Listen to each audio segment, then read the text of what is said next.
Hello, and welcome to Exploring Global Problems, a podcast where we talk to academics from Swansea University whose groundbreaking research is tackling global challenges, from health innovation to sustainable futures and the environment, from digital technologies to clean energy. My name is Sam Blaxland, and today I'm joined by Yamni Nigam, Professor of Biomedical Science at the College of Human and Health Sciences at Swansea University. Yamni researches wounds and antimicrobial resistance. She and her research teams have discovered a new antibiotic from the secretion of a maggot that kills many resistant strains of bacteria. Yamni, welcome to Exploring Global Problems. Thank Good to see you. Hello. Right, before we start talking about this really interesting stuff around maggots, can you just give us a very brief overview of the big global problems and challenges that you are trying to grapple with? Of course, yeah. So one of the grand challenges, if you like, of society at the moment is this very complex issue of antimicrobial resistance. We know that we are running out of antibiotics, and this is a huge global issue. It is not just a local UK problem. The world is very seriously in trouble. We are on this, we're heading towards, in fact, rolling towards a global catastrophe of finding that we are losing the battle against bacteria. Bacteria have learnt to fight all our known antibiotics at the moment. And there are several diseases at the moment where we have absolutely nothing. For example, in the UK, we've got nothing against gonorrhea and nothing against chlamydia. We've lost that. There are no antibiotics that work against that. And all over the world, this is happening with strains of bacteria. So and there are no new antibiotics being developed in earnest. So I think we are really in very dangerous waters. And why exactly are these bacteria developing a resistance to antibiotics? What's the scientific reason for it?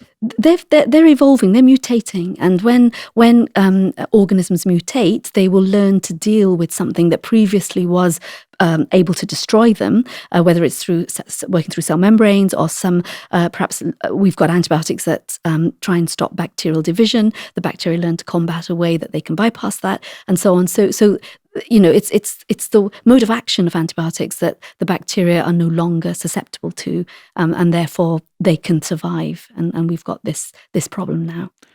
And you mentioned gonorrhea being a particular problem in the UK. What other problems might we be dealing with? I think I read about wounds being a problem too. Yeah, absolutely. So we are now finding that whereas we would find infections within a wound would be treatable, would be certainly you'd be able to give a patient systemic antibiotics and they might be able to treat the infection. But now we're finding that we have wounds that are certainly not being moved in the amount of infection that we have on them. And if you don't get rid of the bioburden, which is the amount of bacteria you have in a wound, you don't progress to healing. You cannot help that patient's wound to heal. And so the number of resistant infections in wounds are now becoming more and more apparent and more obvious.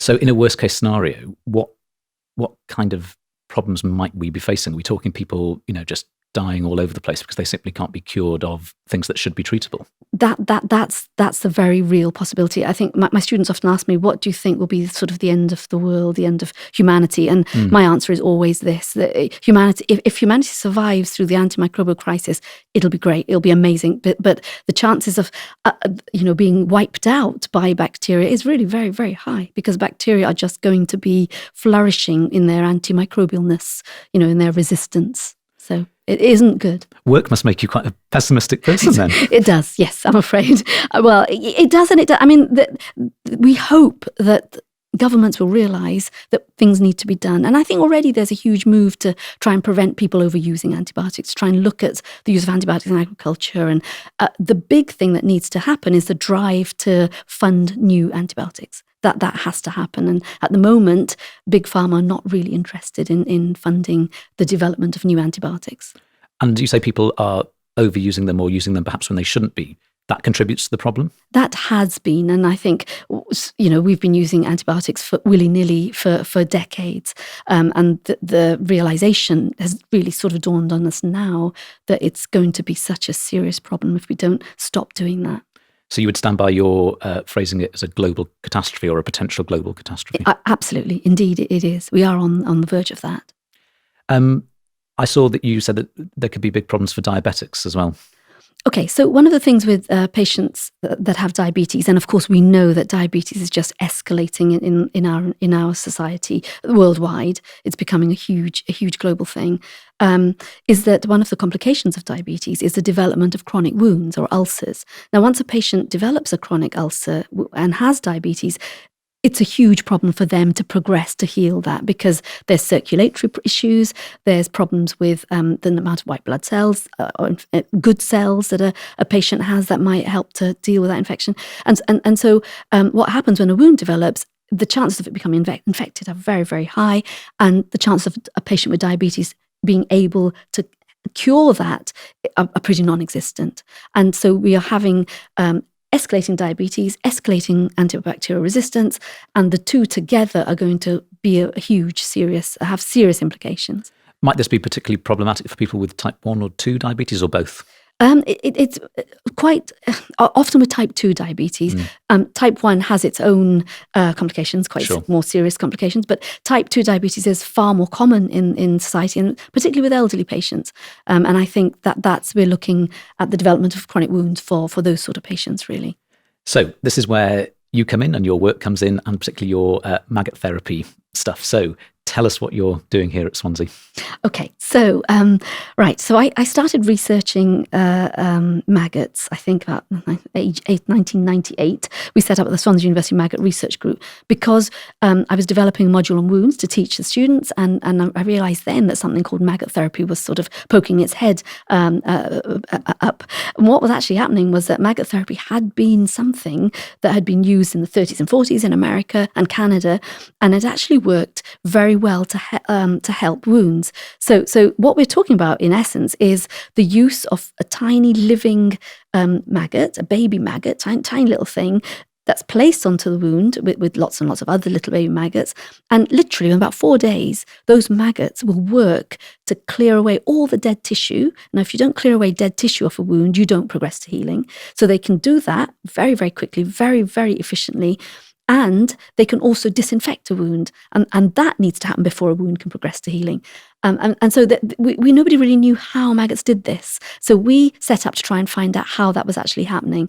And of course, maggot therapy had gone out of fashion, if you like, when antibiotics became mass produced, and they became mass produced in the 40s. Mm-hmm. So even though maggot therapy worked brilliantly, nobody wanted to use it. If you can pop a pill, take an antibiotic. But then because of this thing that you mentioned, the resistant infections, people are thinking, well, we can't treat this patient with antibiotics, so let's look at maggots. So in the 80s and 90s, that's what happened both in America and the UK. People began looking at maggots again. Yeah, before we talk about that, can you just say a little bit more about the historic precedent? The treatment that was done in the 20s and 30s. Yes, indeed. So it was an orthopedic surgeon, William Baer, actually is a pioneer of maggot therapy. He was a field surgeon in World War II, and he found soldiers coming to his battlefield stations who had bullet wounds, but they were swarming with maggots from an artificial infestation. And he'd looked at the wound, and he looked at the patient, and the wound was brilliant. It was healthy. It was healing. There was no pyrexia, no infection, no fever. And so he went back to his laboratories after the war ended, and he thought, well, hang on a minute, I've seen this work in soldiers' wounds. Why don't I rear maggots and put them into my patients who had osteomyelitis, who had quite severe chronic infections? And he did, to a huge success. So by the end of the 30s, it was being used in 300 hospitals in America and Canada, and people were raving about its success. Britain at this time didn't really want to know much about it. They were like, "Ooh, it'll never take shape here because nobody likes maggots and everyone finds that disgusting." So it didn't actually reach our shores until the 80s and 90s, really. And are we back to, in practical terms, putting maggots directly onto wounds then? So we have many therapies that try and help patients who have chronic wounds. In 2004, the government here put them on NHS prescription. And of course, now it's a worldwide thing. People are rearing. They have to be clinical grade maggots. They have to be maggots of a particular species of fly, which is the green bottle fly, Lucilius sericata. You can't use any old maggot from a bit of sewage or a bit of poo. You have to actually have them reared specially and aseptically, so that they're as sterile as they can be when they're put onto patients' wounds. So we have to use those sort of maggots. Okay. And just a couple of terms here, because you talked about chronic wounds. Yes. I've read about necrotic wounds as well. Yes. Can we maybe just unpick some of these and say what they mean? So necrosis is simply when a wound has dead tissue in it, and that's a necrotic wound. A chronic wound is something that it's not an acute wound. An acute wound is a burn, a cut, a graze. We're talking about a chronic wound, which is usually the result of some sort of underlying pathology like diabetes or like vascular disease, which leads to venous leg ulcers, or indeed you've probably heard of pressure ulcers.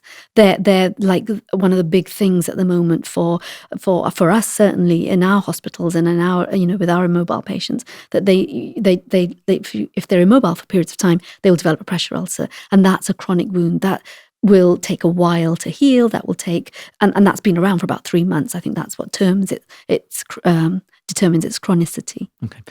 How far down the road are you with this research then? What have you discovered?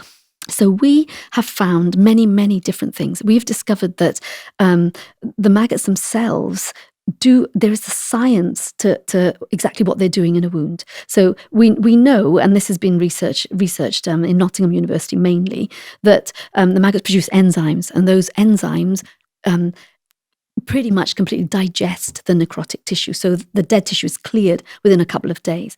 The work at Swansea has actually focused on the antimicrobial factors that maggots produce. And we know that they produce those externally.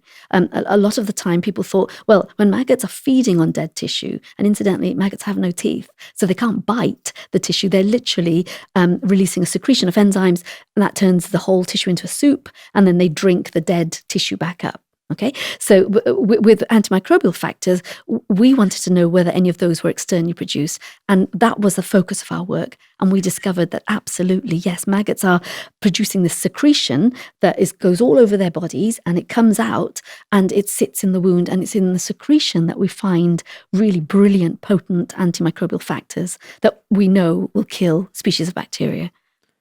And I've got more questions about all of this, but before we move on, secretion, maggot secretion, etc. Let's just deal, shall we, directly with the fact that this all sounds a bit yucky. It is. Well, when I talk to the media about this, they make me call it maggot spit and sweat, and that's exactly what it is. It is spit and sweat. Still doesn't make it sound much better, though, does it? Especially when you collect a sterile batch of secretions, it's lovely. It doesn't smell. It doesn't have it's not slimy in any way. It's just a watery solution of their secretions. Yeah. It must be a barrier, though, sometimes. I mean, you said about in the 40s or earlier that it didn't actually make it to the UK because people were squeamish about this idea. Absolutely. There must be some squeamishness still now. Yeah. So with the research at Swansea University, we've published lots and lots of work on the science behind it, and we know that there's a brilliant scientific and clinical evidence base. But we came across a problem, and the problem was that it was apparent that people did not want to use maggots. And this was known, and in the literature, just in the last decade, people have talked about it as the yuck factor. If you offer a patient maggots for their wound, because you can see that the wound is perfectly suitable for maggot therapy, the patient will most of the time probably turn around and say, no, I don't want that. Or even if they want it, because a lot of patients are quite desperate to have their wound, sorted and healed, then when they mention it to their families or their friends, it's very much a no, not something that people want to go down the road of larval therapy or maggot therapy. And with larval therapy, I don't know, say, for example, I was in hospital with a wound and I was going to be treated in this way. Yeah. How would that actually happen? What would the process be? Would somebody come along and just put this stuff on my leg or whatever? Yeah. So this is actually very interesting because there are two ways that you can apply maggot therapy. The first, which was the traditional way, was we call it free range. You literally have a pot of maggots, you put a bit of saline, some salt water into that pot, and you tip them onto the wound. The wound is ready, it's prepared so that you've got a dressing around it, and then you pour those maggots on, and then you literally seal that up with a breathable dressing. And then that was great. But often patients didn't like that idea. The clinicians themselves wouldn't, especially in wound care in the UK certainly is nurse-led, and nurses often felt they didn't want to do that. They'd rather find another dressing rather than go down the maggot therapy road. And then the company that in the UK that makes maggots devised a bag called the maggot bag. The larval, the bio bag it's called. And that little tea bag contains maggots, and because they don't have teeth, maggots can feed through it. They can spit out their secretions through it, and then they can digest the food and then drink it back up. So the bag works really, really well. And the bag is literally just taken out with forceps and put onto the patient's wound. And again, there's a breathable dressing put on top of it. And is this regularly done in hospitals across the country? I would like to think that it's more regularly done than it is. It is certainly in some. I mean, I go to podiatry in Morrison Hospital quite a lot, and I sit there with the podiatrists, and they have seen it work, and they will use it regularly because it works so well. And it does happen. I mean, it's there as an open sort of. It's there on the NHS as a treatment, but it is patient compliance. It's like saying that it's like having a patient who would say, "No." I met a couple of patients who I talked to about this in a car park, and they said, "Oh yeah, we were offered maggot therapy. We said no." And I said, "Well, why did you say no?" And one of them said, "Oh, I was scared they'd eat me alive," which again is a myth that we have to sort of educate people into understanding that can't happen. These maggots only eat unhealthy dead tissue. They can't eat. They will starve on healthy tissue. So we know that wouldn't happen. And the second reason was, I was scared they would turn into flies on me. That's a real fear for people. And we've done masses of surveys where we've discovered that people are scared that you put larvae on, maggots on, they will fly off you as flies. And again, we know that can't happen because of the life cycle stages. The life cycle needs completion of 2 or 3 weeks before we go from larva to pupa to adult. And that won't happen on a patient. That's under clinical supervision. And obviously all the science behind this is sound and it's very complicated, but I guess it looks and feels quite rudimentary to some people, and maybe that puts them off. It's nature. It's fundamentally nature, yeah, and it is. And I've spoken to many senior doctors who have said, "Well, that's medieval. We don't do that anymore. We've got other things." And so there are many barriers, as you said, and one of them is that it's a very traditional, almost alternative form of medicine in many people's eyes. And the fact that there is a scientific basis and a sound clinical evidence base for it is neither here nor there for many people. But are there barriers from within the medical profession then? Yes, unfortunately so, yeah. Not just the barriers, in terms of, well, surely we've got something better or something else. It's squeamishness. We have a whole, we are all human, whether we're a nurse or a doctor or a consultant or whatever. We are somewhere along the line, we learn disgust, and we learn that maggots in particular are disgusting. Either we see them on some rubbish, or we see a dead rat in the garden that's swarming with maggots, and you immediately you associate them with decay and with decomposition. And in fact, it's the opposite, because maggots really are working to try and get rid of the dead animal, or get rid of try and decompose it in a really a proper way, so that it's a whole it's a cycle of life, isn't it? So we are up against it big time. I'm imagining this bag of maggots on me, and I'm wondering what it feels like. Can you feel them moving? And would it even hurt?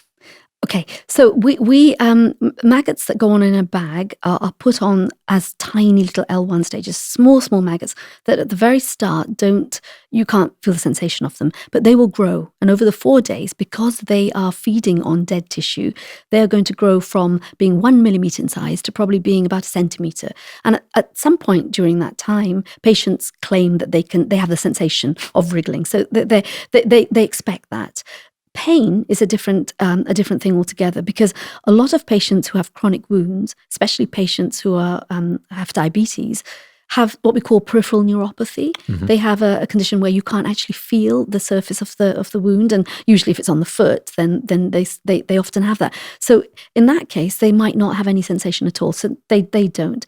Other patients, in my experience, have said it doesn't hurt at all, and yet other patients have said, "Oh, it really hurts. Can you please take it off?" So there's a huge psychological pain, as you know, is not just purely physiological. There's a whole psychological component as well. And what some researchers have actually found is that if a patient is really willing to have maggot therapy and wants to try it, there's less pain associated with it. And where a patient is very reluctant or scared, there's more pain associated with it.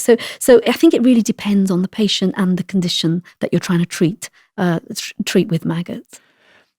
Is there a clinical potential for not just having these things on you, but maybe even sort of a medicinal maggot, sort of taking it, or taking something via a pill, which has the same effect? Yeah. So what we know is that maggots do three things: they debride a wound, they get rid of the dead tissue, they disinfect a wound, and they heal a wound. So having a pill that does all those three things would mean that you would need to collect all the whole lot of secretions, and perhaps design a pill that may work. What we're looking to do is isolating those things so that we have something that will just disinfect the wound, and that might be able to work systemically as a pill. We do, at the moment, I think the thing is, if you're putting a maggot on a wound, you've got a factory there of everything. It's giving all the molecules.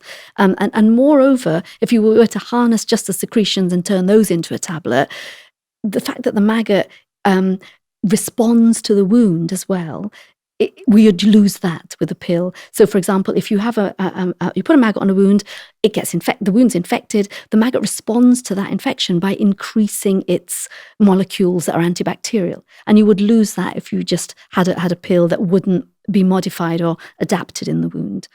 So, what we know is that maggots have their antibacterial activity is inducible, very much like us. If you have a cold, we know that our bodies are going to way increase the white blood cell count so that they will deal with the infection. Now, maggots, even though they're a bit more primitive creatures and have been around for much longer than we have evolved molecules that will do that will adapt to the condition that they're in. Knowing what these specific maggots do, you must be now quite fond of the green bottle fly. I love it. I'm an entomologist by training, so yeah, I love most insects. But the green bottle fly, I think, is a beautiful metallic green fly. No, not many people find them beautiful because we associate them with corpses and sewage and all sorts of things. But I do. I have a huge fondness. And in my labs, when the flies are, I love walking into my labs and just looking around at my cages of flies. Yeah. Are they common in the UK? Will we see them? Absolutely. Yeah. You see them every summer, every spring. They're cosmopolitan. They're all over the world. Okay. Yeah. Back to the maggots. They are TV stars, aren't they?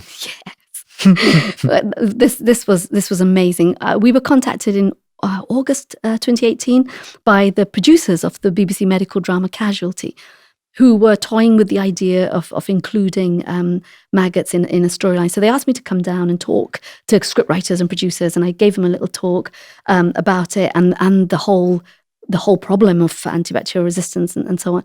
And a few months later, they wrote back and said, right, we are going to have 4 episodes of maggots, and we'd like you to sort of be the consultant on that and help write the script. And it was just brilliant. It was great. So they did, in fact, the 4 episodes aired from February to July 2019. And then the BBC wanted me to interview the main stars of the show. So I went down, interviewed them, and I gave them some maggots to hold, and we talked about it. So yeah, maggots have finally reached the big screen, really, yeah. So these kinds of dramas really do employ or, draw from specialist research like yours. I think so. And I think what was so good for us was that one of our big missions with our maggot research has been to try and see if we can increase the uptake. And one of the ways to do that is to have a public engagement campaign, which we've set up, which we've called Love a Maggot, for which we have a Twitter and a Facebook account and a loveamaggot.com web page, where we actually are trying to really promote or at least let people know what maggots are, what they do, and how they do what they do.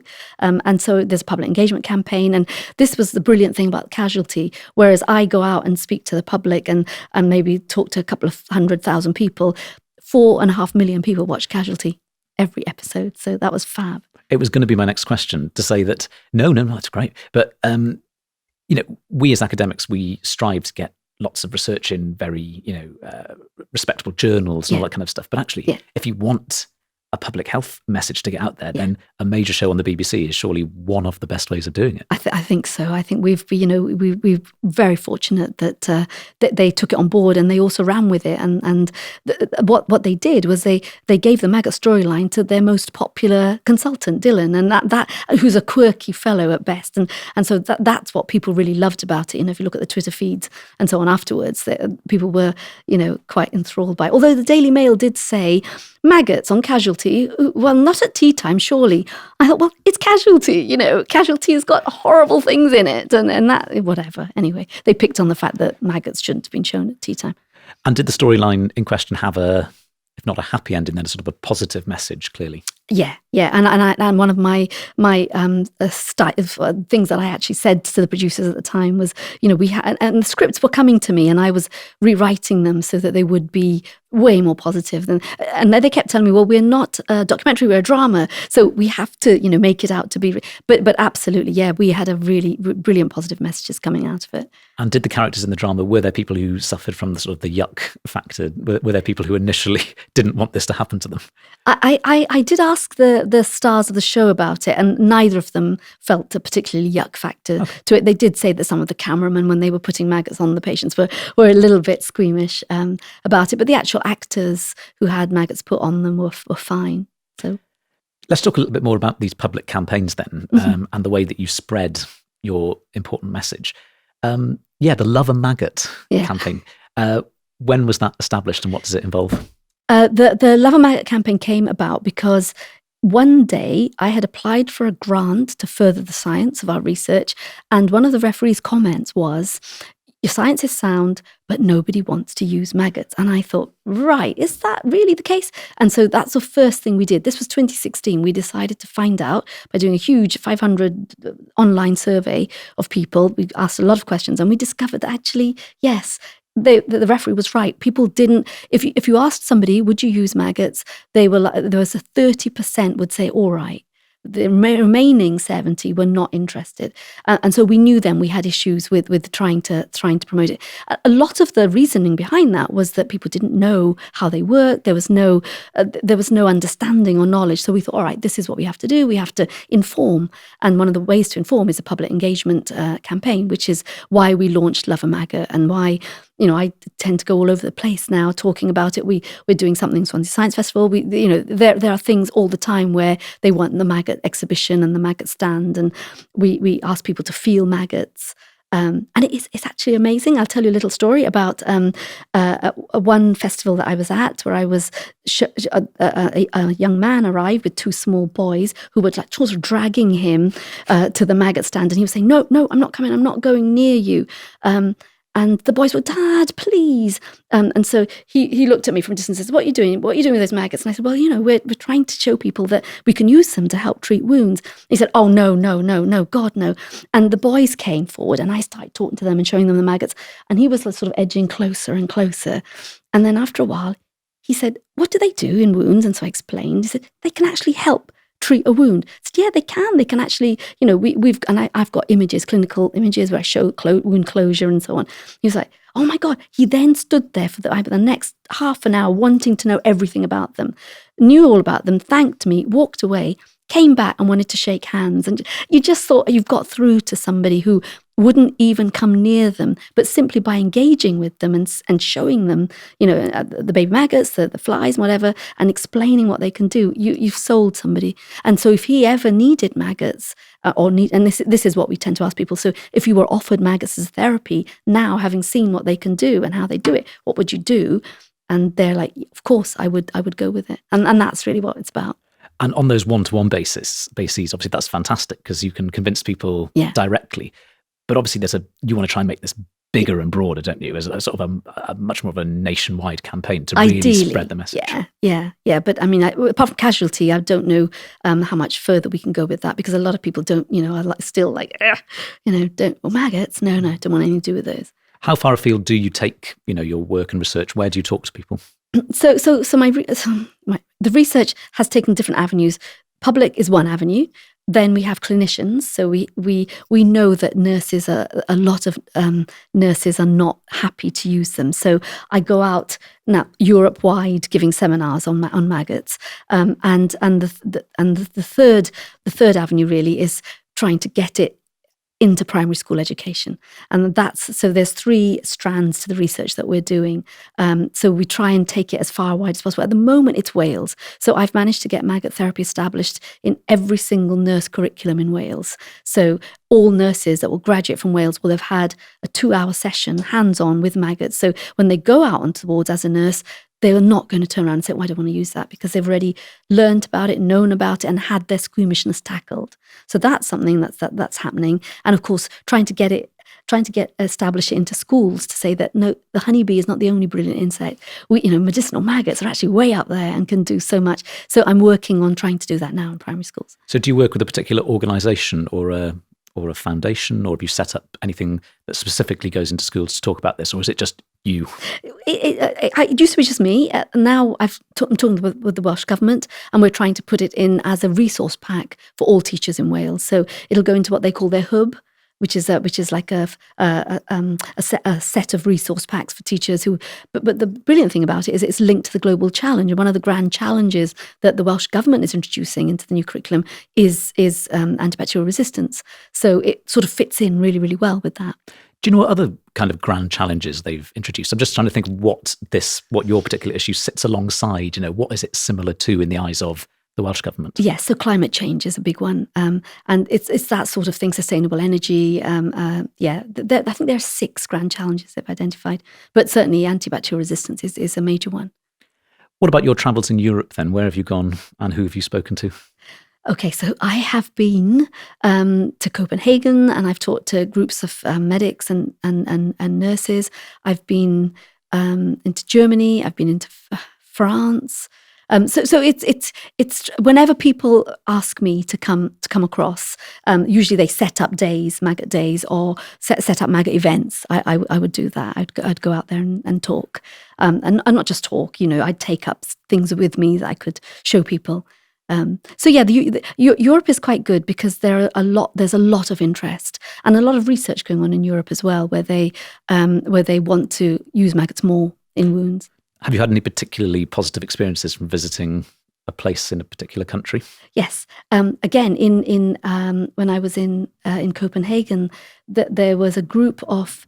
I was doing a day of maggots, and there were doctors, there were nurses, and at lunchtime they were all chatting. And I got feedback that 2 of them had identified a patient who they didn't know what to do with, and having that morning discovered that they could put maggots on it, they decided that they would do that for the patient. So it was just almost immediate. It was like, okay, so you've gone out to speak to somebody, and 2 physicians, two doctors have decided that they are going to start using it that afternoon on somebody. And I just thought that was great, because they were at their wits' end with the patient whose wounds just hadn't healed. And I didn't follow it up, but I just thought that was really brilliant, that you get a message out there, and people who can do immediately sort of think, all right, I'm going to use maggots on this patient. Is it worth stressing here that this isn't a case of you're designing a therapy or a way of dealing with things to try and deal with things that might happen? This is stuff that is happening now. Certain medications are not working now. Yes. And actually, this is a therapy that people can use immediately, and it might have positive effects. Yeah. You're so right. We struggle to get that message out there that we have patients with wounds that that are stagnant for 2 years, and there's nothing that's shifting that along. Maggots will change that, turn it around in 4 days, and they will not only turn a wound that's completely not going anywhere and clean it and disinfect it. It'll actually kickstart healing. So we know that happens. There's so much evidence for that. Is it a case of will or might? Are there certain wounds that it won't work on? Have you got to focus this quite particularly? Yeah, the wound has to be assessed to check that it's okay. A very dry wound is not suitable for maggots, and it's got to have dead tissue. Obviously, if it's a wound that's past the necrotic stage, then maggots won't be any good on it. So and in some cases, and I have talked to nurses who've said this particular wound had strep G infection, which is a strain of bacteria that's notoriously bad, and maggots died as a result of it because they themselves couldn't deal with that infection. So it's not an evangelical thing, that, unfortunately. There are situations where maggots won't work, but there are also many situations where maggots will, and perhaps are just not being used in those situations as yet. Tell us about you then. How did you get into this line of research? What's your background? My background was I loved from a very young age, anything to do with the human body. So I was just crazy about learning. I was fascinated really with how we work and how every bit of us works. And about 16, I tried to choose all the biology options I possibly could at A-level. I set up a junior science club so that other girls, I was at a girls' school, other girls in younger years could come along, and I would do things with them biologically related and medically related. And then I also began to fall in love with insects. And both of those two things were my major passions. So there was the human body, and there were insects. And so, of course, when I did my first degree at King's in London, I took all the entomology options and took all the human structure and function options. And I really just did my whole degree based on those two things. And that's really what I've sort of expanded on. So I did my master's in medical entomology and parasitology, and then did my doctorate on tropical diseases, so insects that affect humans in that sense. And I looked at, I went to Brazil to work for about 4 months, so that I worked on Chagas disease, which is a disease that's caused by insects. And it was only then when I got to Swansea that whole thing turned on its head, and I stopped looking at insects that were bad for humans, and I started looking at insects that were really good for humans, i.e. the medicinal maggot. This is a very broad question, but what qualities do you think you need to be a scientist? What makes a good scientist? All right, okay. Well, of course you have to be curious. You have to want to find out and discover things. But my advice to everybody that ever says to me, I don't know what I really want to do, I like science, but I don't know, is to find the one thing that you love or that interests you so much that you know that you wouldn't be bored ever of it. And I think that's key. Science won't work if you're bored with what you're looking at. You have to be so interested in it that it's infectious, that you just want to know more and more and more about it. And I think that's the key to it. Find something that you've got a passion for, and that will drive you. Even if things don't go well for you, if you still love it, you carry on trying to find a way to do it, or try and find a way around it so you can do it. So that would be the main thing I would say. Perseverance, curiosity, it's the main thing. Are there other people around the world working on similar things to you? Do you collaborate with other people? Yep. So in the UK, there's only one other group, which is in Nottingham, and David Pritchard's group, and I've collaborated on occasions with him, and we've published stuff together.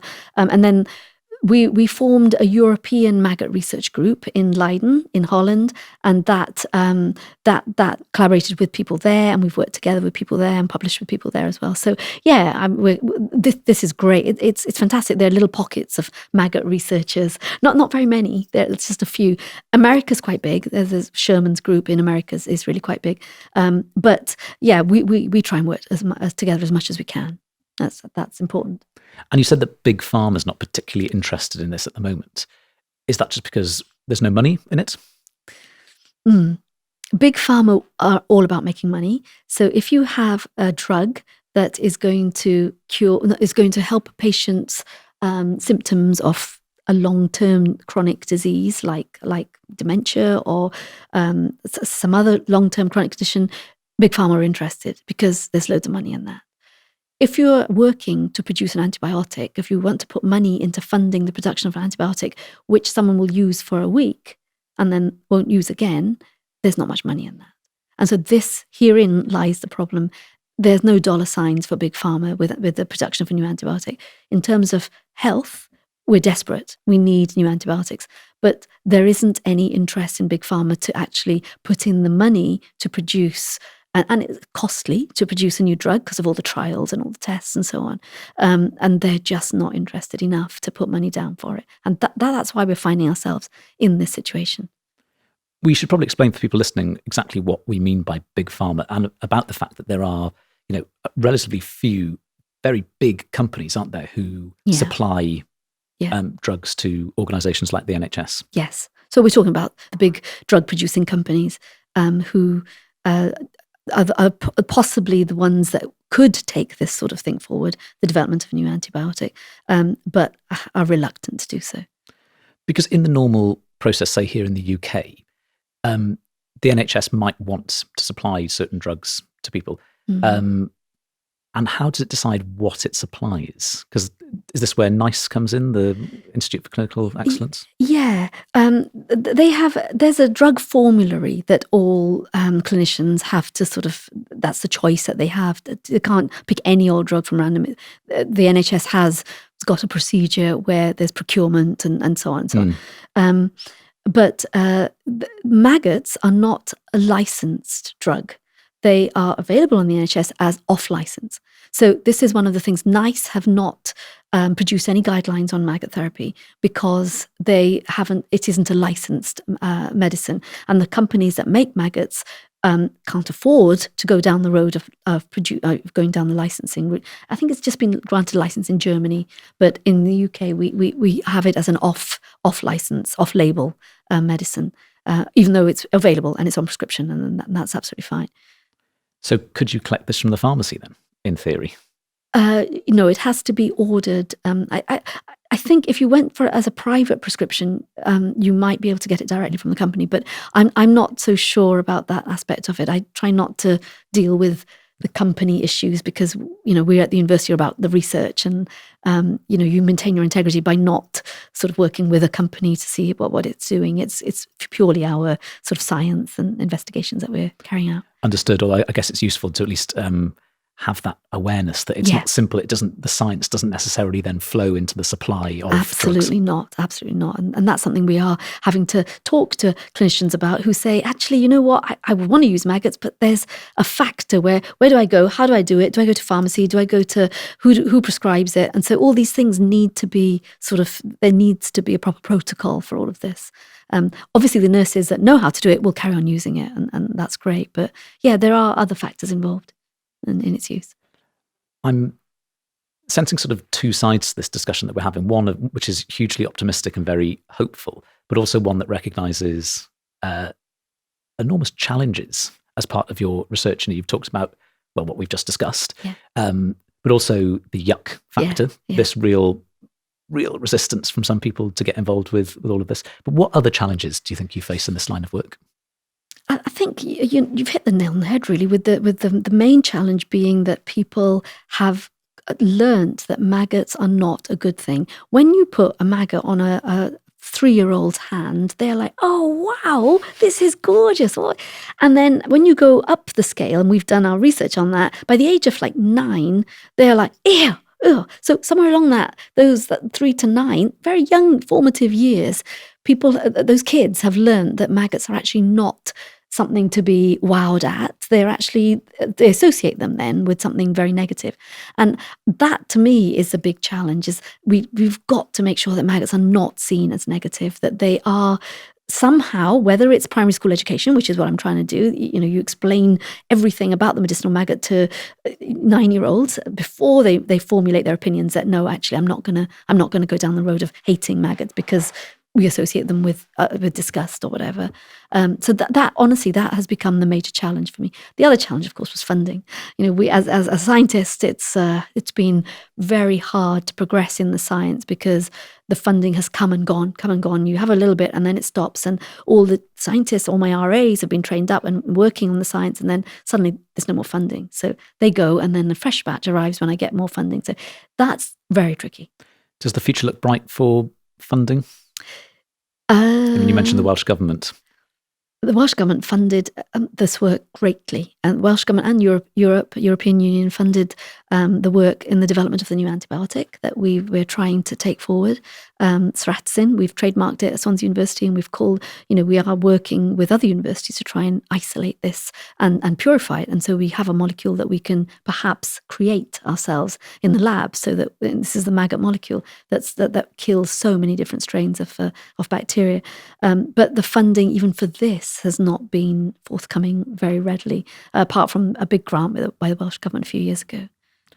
Are you optimistic or pessimistic about the future? I'm always optimistic, always. But I think that the message needs to be out there, and I think the future is going to be fine. But we do need to act like in everything, like climate change, like sustainable energy, like electric cars. They're all positive, brilliant things, but we need to make sure that we are sort of working along the same lines, really, to try and get these more natural therapies into into mainstream health, I think, and science. You've made it very clear that you are not squeamish about maggots and that other people shouldn't be and that they're a fantastic thing. Are you squeamish about anything else, though? Oh, God, that's a good question. No, I don't think I am. Oh, I don't like people vomiting around me. Sorry. I will immediately throw up if someone is throwing up next to me. Which was difficult when I was raising my 2 children. But yeah. Or if ever you're on in a hospital on a ward, I guess, as well. In some cases, in acute wards, for sure. Yeah. Now, I've read that you have said that people should find an area of study that makes them buzz. And I think there's probably a slight pun intended there. But there will be people listening to this probably who think that very much they're not squeamish and they like what they're hearing and they want to get into your line of work. Right. What would you say to those people and how would you encourage them to, be like you? Well, that would be brilliant. I'm all for encouraging people to go into this line of work. I don't think we know enough about insects at all. I think the technology that science has come up with in recent years has now enabled us to find out more. So I think that's really important. I think if you're interested in maggots, if you're interested in insects in any way, shape, or form, you must make sure you take as many courses as you can that will help you with that will guide you with that. And then progressing along, if you're still in love with it by the time you've done a degree in it, then taking that further into research would be fantastic, because the amount of different things we've got at our fingertips now that we can use to analyze insect secretions, insect optic lobes, the way insects breathe, all these various things that we can find out. And of course, the genetic side of things as just the genomics of different creatures is soaring. And so there is such great scope with our new technology. So if you are interested in it, wow, you will discover things that we wouldn't dream about discovering, 20 years ago. So I think, go for it, definitely. Yamni, all of that was really interesting. Thank you so much for talking to us today. Thank you very much indeed. If you want to find out more about Yamni's research, you can visit loveamaggot.com or her staff profile at Swansea University's College of Human and Health Science webpage. To find out more about this podcast and Swansea University's research, visit swansea.ac.uk/research. That's all from us today. Thanks for listening, and thank you very much to our guest, Professor Yamni Nigam. If you've enjoyed this episode, please subscribe, rate and review. I'm Sam Blaxland, and that was Exploring Global Problems from Swansea University.